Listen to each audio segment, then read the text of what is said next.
Was the last time you had your eyes checked? It can be an appointment that some people skip, but when an eye emergency happens, it can be scary and put your life on hold while you heal.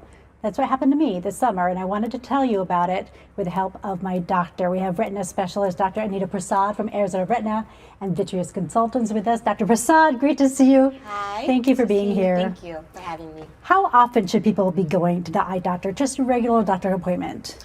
So pretty much all of us should be going to see our primary eye care providers about once a year. Even if you don't wear glasses or contacts, it's a really good idea to have your eyes checked as part of your routine preventative health maintenance yearly. Once a year, everyone. I'm looking at you. And talk to me about what happened to me that day, because I saw black streaks run down my vision and then kind of an orange curtain move in. What was that? So you were experiencing a retinal detachment and with also some bleeding in your eye. So you had a history dating back several years ago where you had multiple retinal tears in both eyes that we had previously treated. And then when you came back to see us this summer, you had new symptoms, which were signs of a new tear and a new detachment. So how does the retina tear? How does it detach?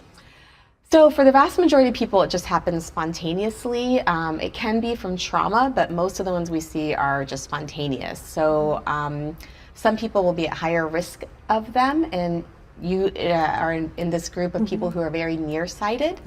So when you're nearsighted, that means your eye is longer than average, and so the retina that lines the inside of the eye gets stretched, and so the edges can be thin and weak and prone to tear. You have a model here. Yes. What did you want to show us with this? So just to give everybody a sense of what the eye is and what it's made of, it's a very complicated structure in a very small area. So I always explain it's like a camera. The front of the eye, the lens, and the cornea are like the film in the camera. Or like the lens in the camera, and the retina, this orange part, lines the inside of the eye, and it's like the film in the camera. So the retina is what actually inputs the images from the outside world to our brain. Well, as we talk about a camera, we have pictures of my eyeballs. So let's start with my right eye, because that was the eye that was in good shape this time around. So this is the right eye. What are we seeing here? So mainly what you can see here, so the orange part, that's your actual healthy retina. On the top, you can see where the dark spots are. That is where you had laser before. So laser is like kind of like welding spots around the tears. And I'm so grateful for them because it saves my vision. All right, the left eye. This was the eye that was impacted at that time. So this is over here on the back there, that's several years ago. That was 2023, and you can see I have good laser. That's all the black areas. And then when you came to see me this summer in June, there's a haziness to it. That's the blood. So, and then right up here we can see where the retina tore on a blood vessel, which released some blood, and your retina was starting to detach here and starting to creep beyond the prior laser surgery that we had done. So what do we tell the people so this doesn't happen to them?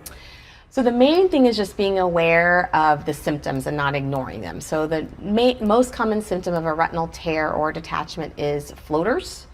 A lot of times when people have floaters, there's not necessarily anything wrong, but it's really important to get it checked because there's no way to tell without actually having an exam by an eye care provider.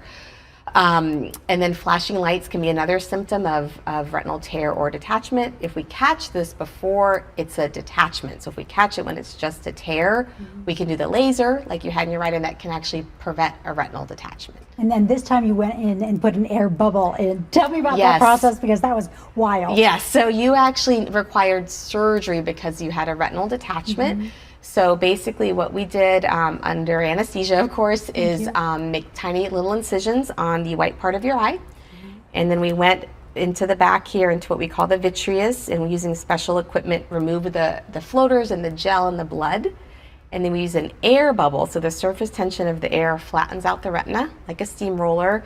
We do some more laser, and then you ended up with a gas bubble. Oh, we did. And the gas is what keeps the retina attached as it's healing. And now I'm good to go for my left eye. You should be good to go.